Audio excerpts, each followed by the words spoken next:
Hey everybody, welcome to Board in the House. So here I'm going to go over my top 10 two-player only board games.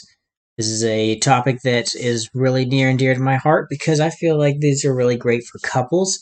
I play a lot of these two-player games with my wife, and it's really great to be able to have like a two-player thing that you and somebody that you care about can strategize over, and if you don't get too competitive about it, then it can be a really enjoyable experience. So I really love when a two-player only board game is done correctly. So I actually made a tier list ranking like Board Game Geek's top 1000, and that video kind of didn't do so well. Like I'll still put it up, but it ended up being like an hour long, and it was like fuzzy in the middle. Like just when you're recording for that long, you can't expect, with my situation, I can't expect to have the best, technology, and we had some technical difficulties there. But anyways, so right in, we're going to start. And also, I want to say not just for like spouses, but if you have like a friend that you play two players with, you can really strategize well with these. And I think the design limitations of making it only a two-player allow a game to be quite fun. And you, with two players, I want to say you also don't have the issue of a kingmaker, like a third player, trying to make one of them like the winner if they feel like they are out of the running, and person one and person two are really close, and they can say, I want person two to win, and then they can make person two the winner, even though person one was maybe more deserving of it.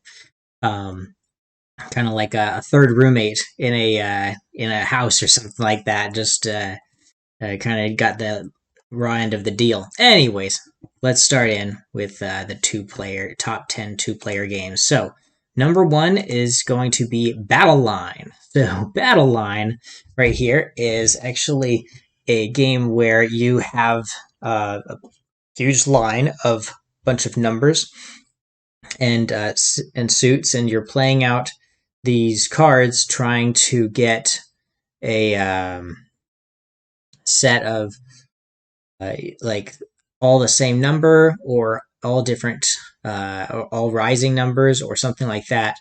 Just two sets of three, I believe. It's been a while since I played this, but it feels really great because when you're attacking this line, if you attack like I think three different areas of the line, you totally complete that area, then you win the game. But no opponent's going to allow you to get three in a row, so you end up having like 2-1, 2-1, and then you got one more, and they got two. It's just you're trying to block each other off and force a stalemate. There are some special power cards I remember, but I'm probably butchering the rules explanation for this. Go watch a real rules video for Battle Line, but yeah, Battle Line is my number 10. Really enjoyed it. Next up, 13 Days. 13 Days is a really cool game about the Cold War. It goes over just U.S. versus Russia. One of you takes U.S., one of you takes Russia, and you're just fighting over different sectors of these 13 days of the Cuban Missile Crisis. And it's really enjoyable. The things that you can do in the game, you're trying to control the television and control politics. And all the while, if you push yourself too far, you increase the threat level on three different bars, I believe.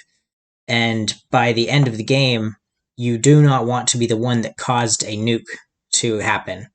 And I believe like nobody wins the game if there is a nuclear war. So it is possible to have like a no-winner situation. And you don't want to make that happen, but you also don't want to make it so that your opponent forces a nuke situation to occur for you. So you want to keep them thinking that they're going to win the game, and not just resorting to doing a nuke, and make it somewhat impossible for them to do a nuke a lot of the times. But yeah, I played a game where I was really close to winning, and my opponent was like, you know what? The only thing I can do is just end the game in a stalemate. And it felt weird. I don't want every game to do this, but it worked for this game. I really enjoyed it. And there were things I could have done in the game to stop him from doing that. But I learned my lesson there. 13 days. Don't be too risky when you're dealing with nukes. Okay. Next up, we have Codenames Duet. Now, I really enjoy Codenames as a game. I think it's pretty good. Really great for parties. You can have an infinite number of people playing, if you think about it, with Codenames Normal and Codenames Pictures.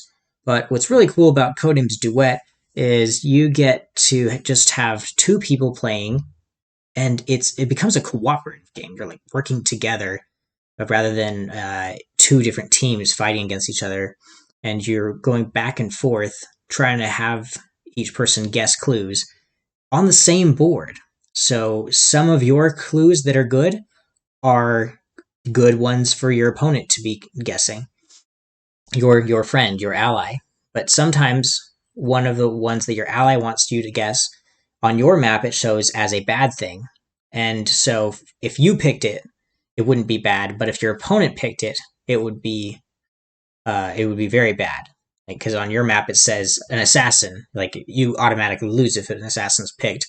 If they pick this word in Codenames, so you've got all these words written out there, and maybe like the word is like bowling, 2, and they find a word that's ball, and then they find a word that's points, and then the word that is points, you were maybe intending for them to grab, but for them it looks like it's a bad thing, and so it just really messes with your mind. You're like, oh, okay, so of the 3 bad things on my map, one of them is also a bad thing for my opponent. So we both should know not to grab that. One of them is just a neutral, nothing wrong. And then one of them is actually one that I have to grab in order to win the game. So you get some deduction in it, and playing with somebody who really knows how to play Codenames Duet, you can play on hard mode. It's amazing. You got to try it. So Codenames Duet, my number 8. Next up, we have my number 7. It is Circle the Wagons. So Circle the Wagons is a little wallet game. You just it like fits like in a wallet. It basically is a wallet, and you are playing out cards, or you have a like middle 3 cards when you set up that give you your points for how the game is scored. The rest of the cards are flipped over, so instead of the point side, so every game is going to be different. There's 3 different ways to score points. Maybe it'll be if you have a circle of wagons, you score 10 points or something like that. But it might be if you build close to mountains, you have some amount of points with it. Anyways, so you are building around the you take the rest of the cards, flip them over, and then that side just has mountains, forests, water, plains. Also has different wagons or drawings of symbols on top of the colors. So it really helps to if you're colorblind, don't worry. Like the water symbol or the water is blue on the background, but it also has on the background like little waves, and like forests have little like triangles and stuff. But yeah, it's cool because the basic mechanics of it are you are going around this circle of the rest of the cards, and you either pick one card that is in front of you, or is the next one. So there's a starting card, and then you pick that one, or you pick the next one, or the next one, or the next one. You can pick really any card on the board, but every single card that you skipped, you give to your opponent, and they can use those for points. So you don't want to skip a card unless you want to give your opponent a lot of points, and I really liked that about this game. And at the end of the game, it's one of those city building games, so if you already know you like those, check it out. Circle the Wagons. Okay. That was my number 7. Next up, we're on my number 6, and that's Patchwork. So Patchwork, really cool game. A lot of people love this 2-player game, but if you don't know the rules, there's like a timing element of the game where it's not always going to be your turn, my turn, your turn, my turn.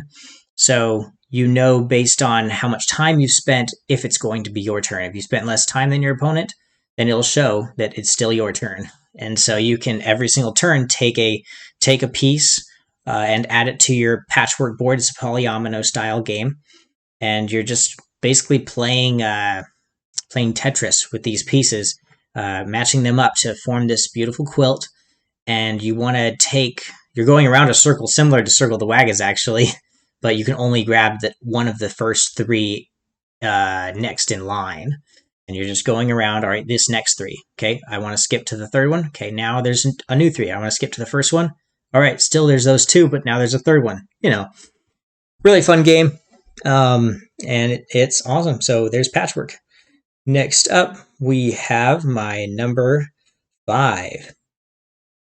This is Longhorn. So Longhorn is a game where you are each bandits and you pick up all of the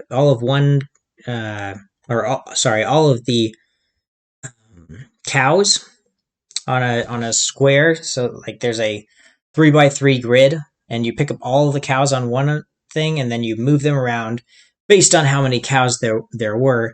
And then wherever you land, you pick up all of that color. So maybe there's a black, a white, and a orange cow, and so you pick all three up, and then you drop. There's one white, there's one black. Now I drop off this orange. Hey, there's three other orange there. So now I take 4 orange cows with me, and then I have that 4 cows now in the color orange.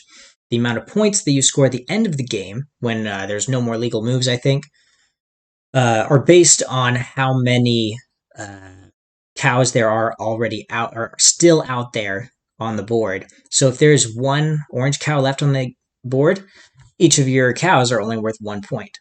But in that example, if there were, I think there's 9 cows in the game. So if there's 4 cows out there, and you have 4 cows in your hand, then you actually are going to score 16 points. So that's even better. So I really like the math thing about that game, and your opponent can just take the other 5 cows, and then they're going to, so 5 to your 4, but then there's no more cows on the board, so the orange are not worth any points. There is also a way, I really love this about this game, is if you get all of one color in the game, you automatically win. So you have 7 cows, and there's 2 left on the board, you got 14 points. You take an 8th cow, now you only have 8 points. You take that 9th cow, you win the game. But you hope your opponent doesn't take that 9th cow. Then neither of you getting any points for that cow color. Really enjoy this game, and I didn't even explain it fully, but yeah, there's some special powers with the boards. There's, like I said, a 3x3 grid, and randomly it's set up that there's special powers. If you take the last cow off, you can get to do something special. Really cool game. Really enjoy it. Longhorns. All right, the next one up is the Cold War CIA versus KGB. So, noticing a theme. I really like the military intelligence side of things with these 13 Days and now Cold War. Now, Cold War CIA versus KGB. This is an incredible game. At the start of the turn, start of each round, you are going to play out hidden a card that is going to affect how you want to play the mini game that's inside the game. The mini game is, whatever. It's just a really quick game. It's like almost paper rock scissorsy. Like soldiers kill lower numbers of the blue, or whatever. I'm not even going to explain it. But soldiers kill cards. Like the journalists get to help you add cards. Different things like that. The purple ones, I think, let you steal an opponent's card. And then I think the red one negates an ability. So if you know you're going to get killed by a soldier, your turn comes, you negate the ability of the soldier. And then at the end, you count up the numbers on each of the cards. So if you have a soldier 5, that's 5 points. And then, yeah, so a cute little mini game that I'm not going to fully explain. But what's really cool is that card I explained in the beginning that you keep hidden. And that's not one of those colored numbered cards. That card is how do you want the game to end. So when you reveal, if it was just that game of the soldiers kill a card and purples steal a card, then I wouldn't enjoy it very much. But this one, this is really cool. The extra layer of this other card tells what rewards you're going to get. So if you had a lot of high numbers, you want to put down like one where if you win, you get double rewards. If you get a boon if you win, so like you get to draw more cards the next time you play if you win. And then there's even one where if you lose, you actually win. And then there's one where if you win, you kill your opponent's secret identity. So if they were the one that scores double when they win, you can, and they lost, you can kill their secret identity. So they won't be scoring double anymore in the rest of the game. So really loves Cold War, CIA versus KGB. And it's a lot of like, I like these ESP games, like guess what you're thinking in it. All right, my number 3 game might surprise you guys, but this is still somewhat of a strategy game. But it's Fog of Love. So Fog of Love, I got it right here. I'll just pull this last one out. Last 3. So here we go. We got Fog of Love, and this beautiful game right here. It's about. You can see the back of the box. You're actually in a relationship, and you've got your cards right here hidden. I love that they had a little place where you would put your cards, and those are your secret goals that you have, or personality traits, whatever. And no, those are your goals. And then you have personality traits that you are slowly revealing to your opponent as the game goes on, and they're getting to know you better. And you play through a storyline.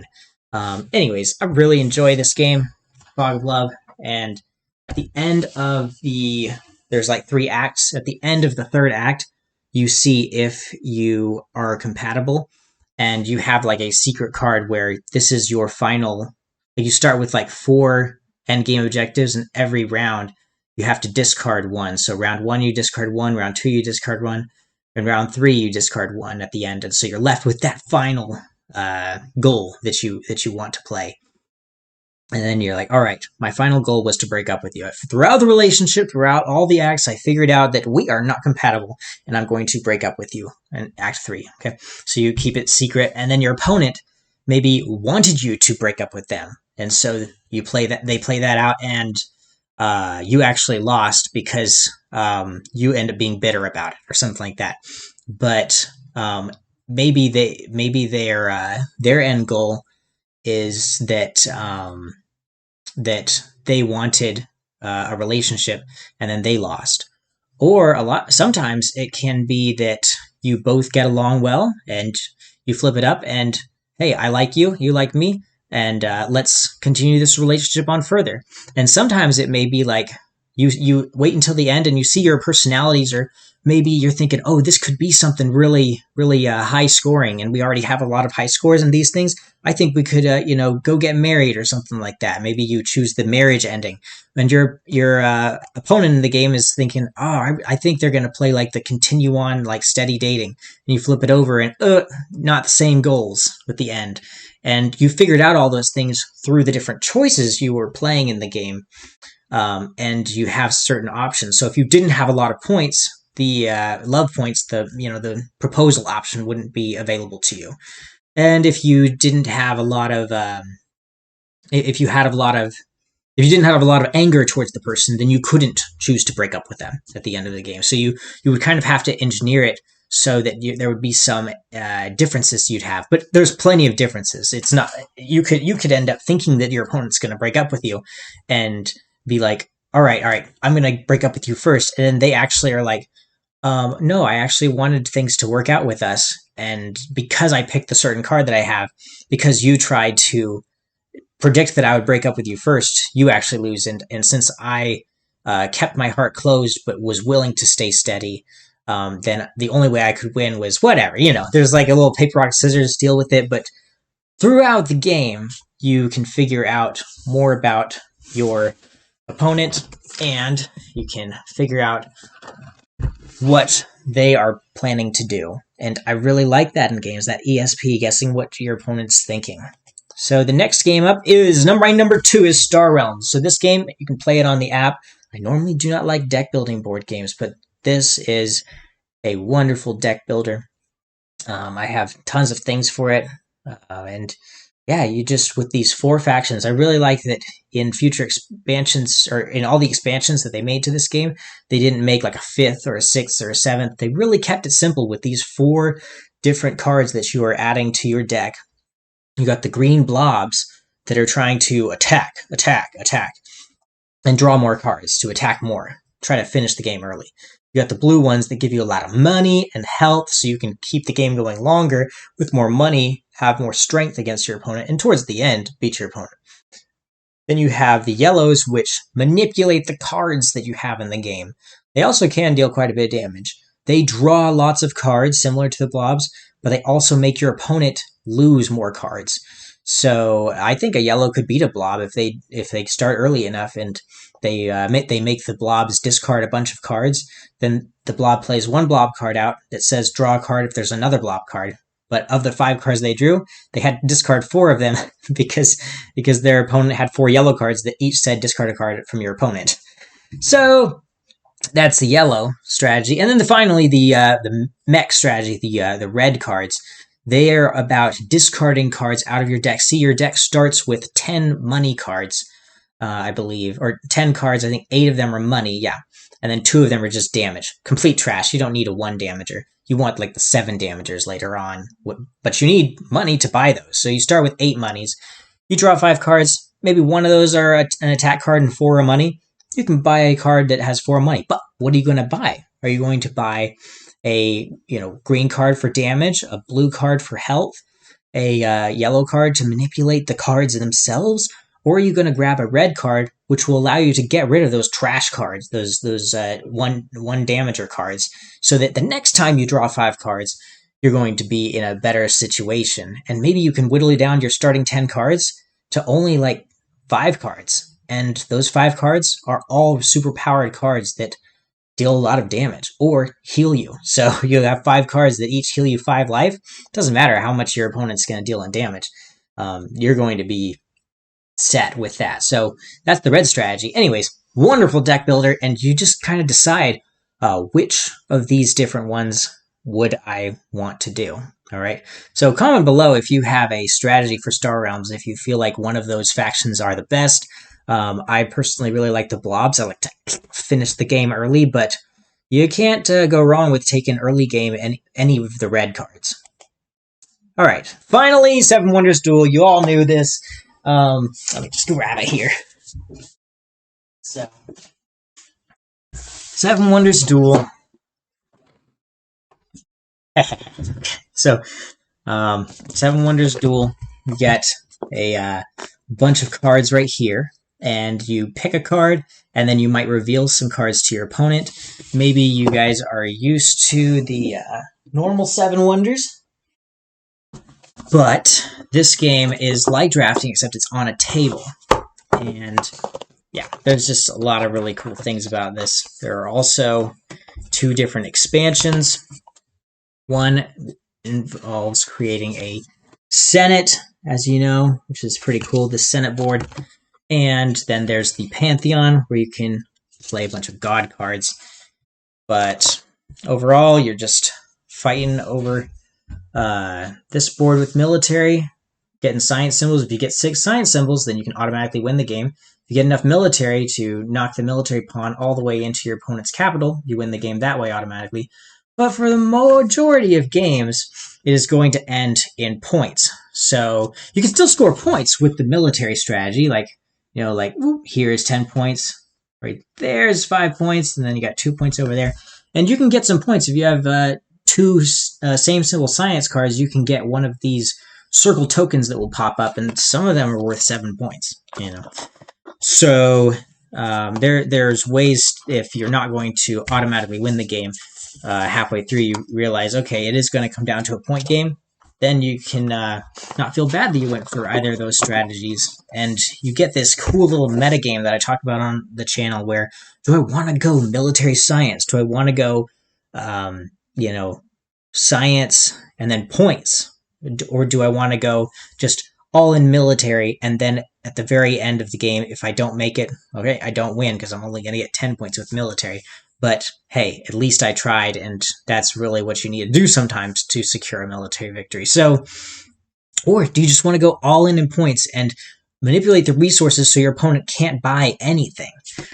There's just so many cool different strategies, not limited to those three different colors of green, red, and blue as points that I mentioned. But yeah, anyways, my throat's getting dry, but it is a wonderful game, and you just got to try it out. So that is the end of this video. Thanks so much for watching. These are the top 2-player games. So tell me in the comments if you really loved the explanation that I did poorly of Battle Line. I'm sure I messed up some things with that. But yeah, do you like Battle Line? Old Random Kinesia game, I think. And then 13 Days. What did you think about that? Does that seem interesting to you? A little Cold War game where you could just end the game where both people lose. Also, I think Fog of Love has that option as well. You can end the game where both people lose as well, and it's a competitive game. For the most part, there's a chance that you could both win if you both make the relationship work out. But it is competitive. You're trying to win yourself, and if your opponent wins, that's okay. But sometimes you both can ruin each other's lives in Fog of Love and in 13 Days as well. What do you think about that concept of both players losing? Also, what do you think about both players winning? Are you the type that likes these co-op games? And how many different 2-player co-op games are there out there? There's a ton, but tell me 2-player co-op games that you really enjoy. And Circle the Wagons is really small card package, only I think 18 cards. What do you think about those? I think it's button shy games, making all these wallet games. I think it's a pretty cool concept. And let me know in the comments what you think about the beloved Patchwork, Uwe Rosenberg's, one of his finest games. I think his finest 2-player game, I'd say. Then Longhorns. What do you think about this one? This Bruno Cathala beauty right here. Taking the cows like Mancala and moving them around. I guess I'm noticing a theme. I really like games where there's a chance to just automatically win at the end of the game. I like that about Bruno Cathala's designs. As it is in Seven Wonders and in Longhorns. And then finally, well, not finally, Cold War CIA versus KGB. What do you think about that? Like ESP, like guess what your opponent is doing. In both CIA, KGB, and Fog of Love, you're trying to guess what your opponent's going to do to engineer a win. Although in CIA versus KGB, only one of you can win. Fog of Love, what a cute game. Both of you can win. Both of you can lose. You both can lose. You both can win. One of you can win, like a normal game. Just fascinating. Okay. And lastly, Star Realms. Yeah, what do you think about deck builders? I don't really normally like them. What are some games that you don't normally like, but then you find ones that are exceptions to the rule and you absolutely love them? And please keep watching this channel for more strategy guides. Check it out, and you'll see a lot of this channel is filled with Seven Wonders Duel strategy guides.